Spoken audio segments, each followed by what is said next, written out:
Hey ladies and gentlemen, welcome back. This is HD Starcraft and I'm back for another Heart of the Storm broadcast. And today I'm going to be bringing you guys a game from the CPL Championship. And actually in the bottom right hand corner we've got the red Protoss player, former Warcraft 3 legend ToD. He is in the red color under the name XMG Yoan Am. I have no idea. I guess it's some kind of a proxy account, but he is ToD and one of the most active and successful Warcraft 3 players of all time. Moving over into Starcraft 2 and a legend in, Warcraft 3 circles. So this is going to be a really good game because he's up against MarineKing, the blue Terran in the bottom left-hand corner of the map.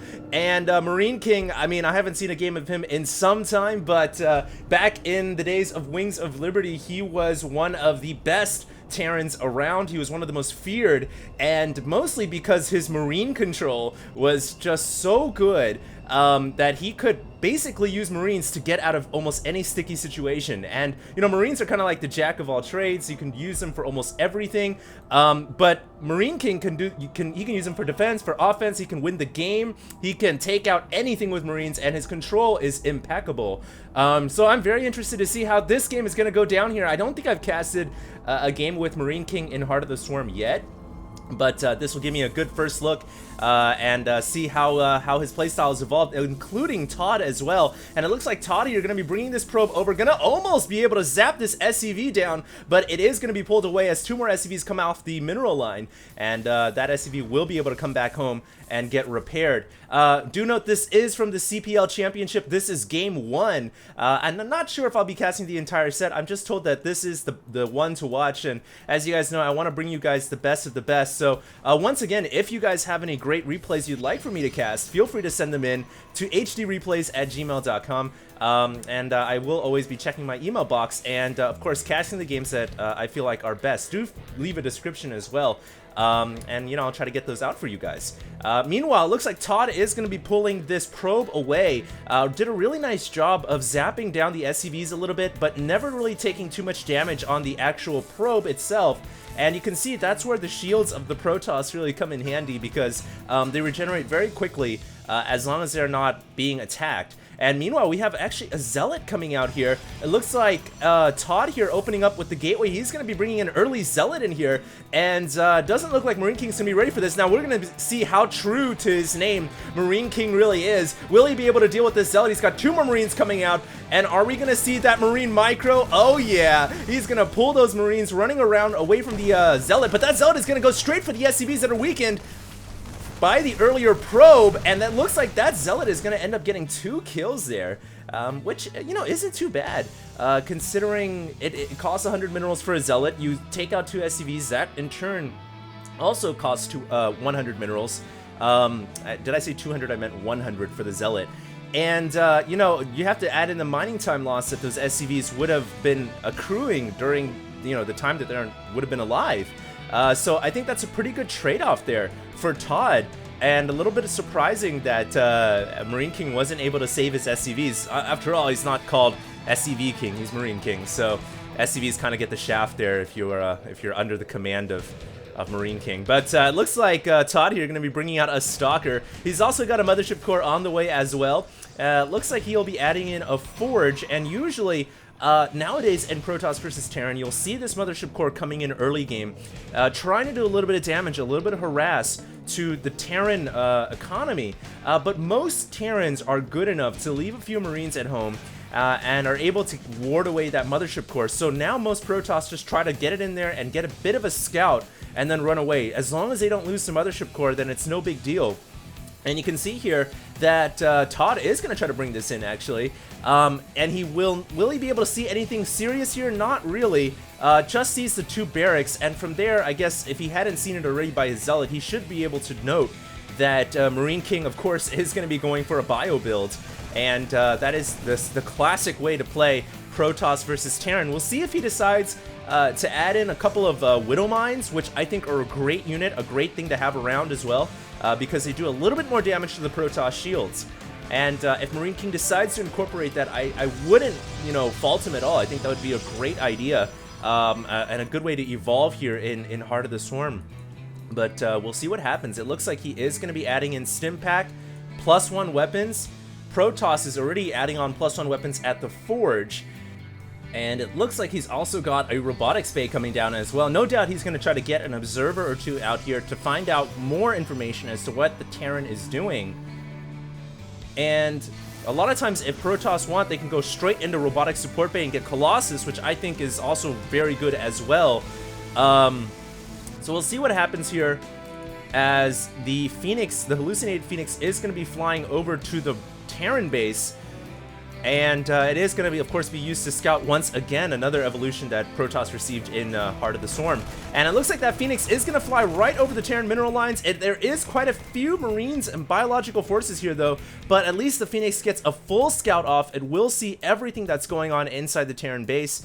And it looks like we do have a quick support bay coming out here for ToD. So he is going to be going for Colossus here, guys. And really, no surprise there. You know, Colossus is the way to go when you're dealing with late-game Terran. Especially, you know, a Terran that's going for Marine Marauder, such as this. Having that AoE from the Colossus is really nice to have. And if you can add in some Templar as well, that's never a bad idea. I like how MarineKing is actually making a bit of a wall here. And even nowadays, you know, Terrans, they don't always go for walling against Protoss, but if a Protoss has a lot of charge on Archon, having a bit of a wall up can be very, very handy. And you can see here, it's just better to be safe rather than sorry. And looks like he is going to build a slight wall there just to help protect. And unfortunately for MarineKing, he actually he has no idea that there is an observer flying right over his army. Wow, that is a little bit amateurish. To not notice that there is a blur going on right there. I'm not sure how he's not realizing that, but he needs to drop a comsat right now because there we go, there's the comsat, because his army is completely being tracked right now. In the meantime, it looks like ToD here in the top of his base. He does have Colossus on the way, but it just now came out. It doesn't have extended thermal lance yet. We'll see if he has enough firepower to hold off this Terran army. You'll note on the minimap there are a lot of proxy pylons too at the top left hand side. I'm not too sure what ToD is preparing to do here, but another observer did come out for ToD, so he can keep an eye on what MarineKing is doing. MarineKing is preparing to do another double drop.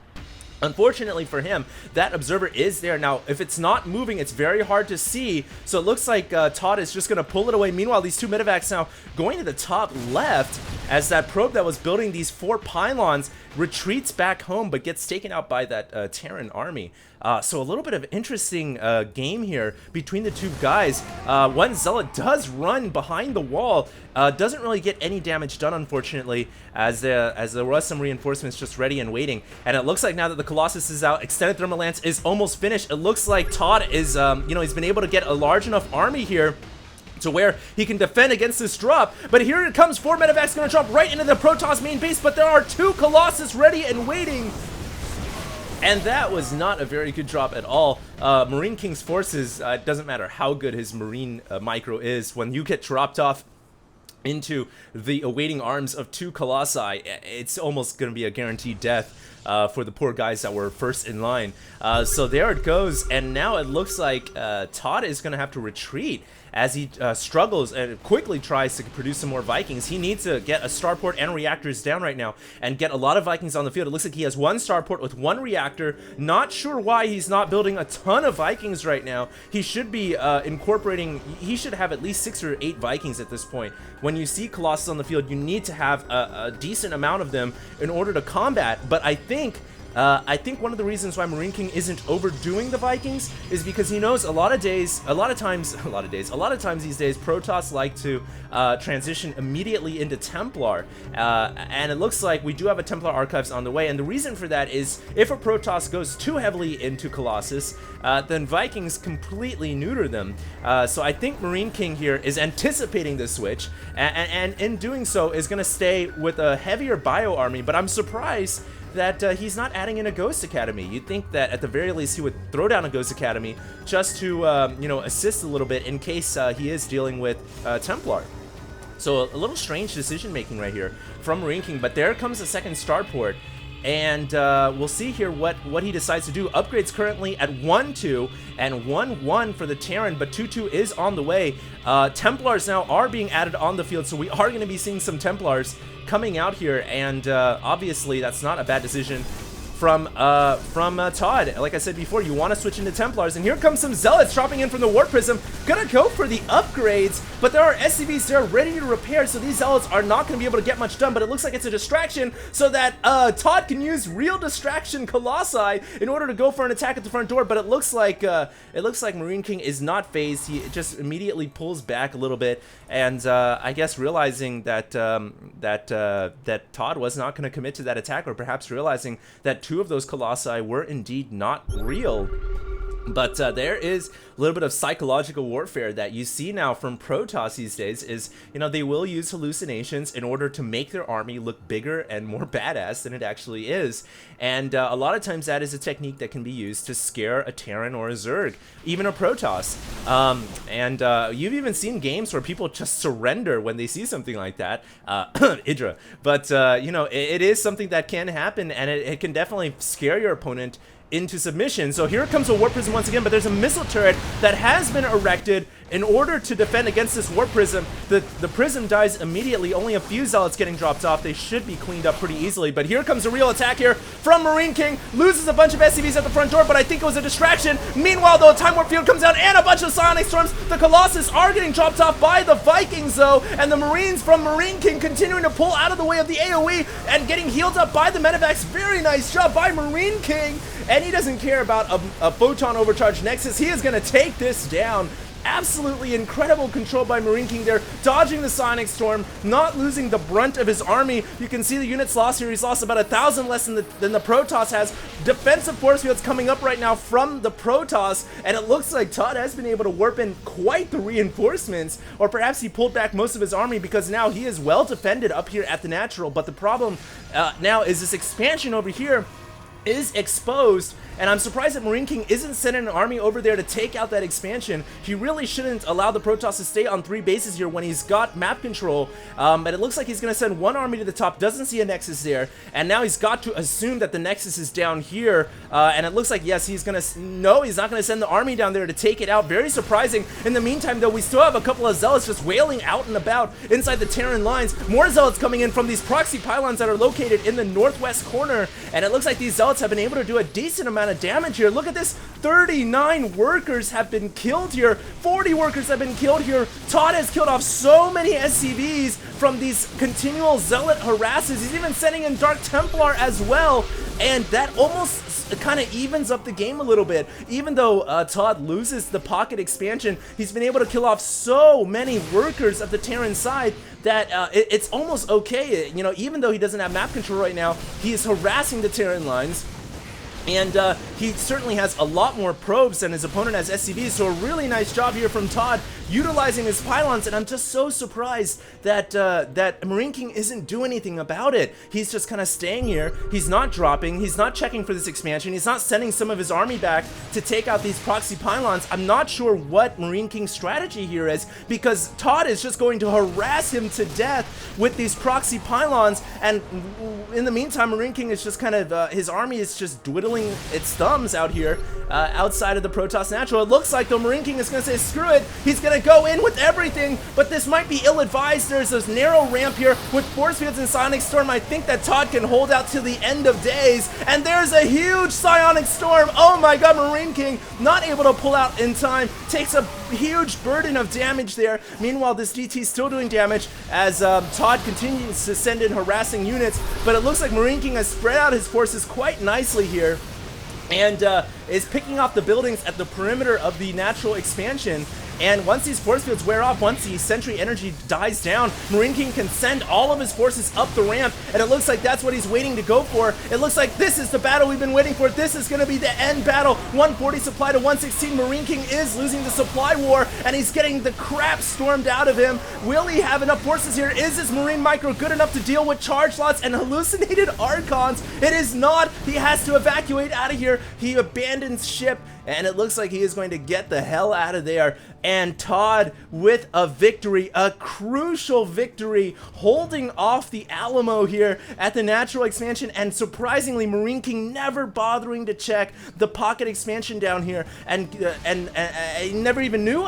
Does he know that there's an expansion there? He does not. MarineKing just assuming that ToD was on 2 bases, but in fact ToD is not. He's on 3, and that could have been just a drastic miscalculation for MarineKing, and because of that, I think he might just, you know, lose this game. He just took a ton of damage. If we look at the units lost tab, it's about the same right now, but if we look at the income tab, he barely has enough SCVs to keep his operation afloat, and here comes the Protoss army once again. Now, I think MarineKing has a sizable army here. I do not think that ToD can actually push here. The problem when an opponent has 50 less workers, or 50 or 40 less workers than you, is their army is a lot more bloated than you might think, even though the supplies are drastically different.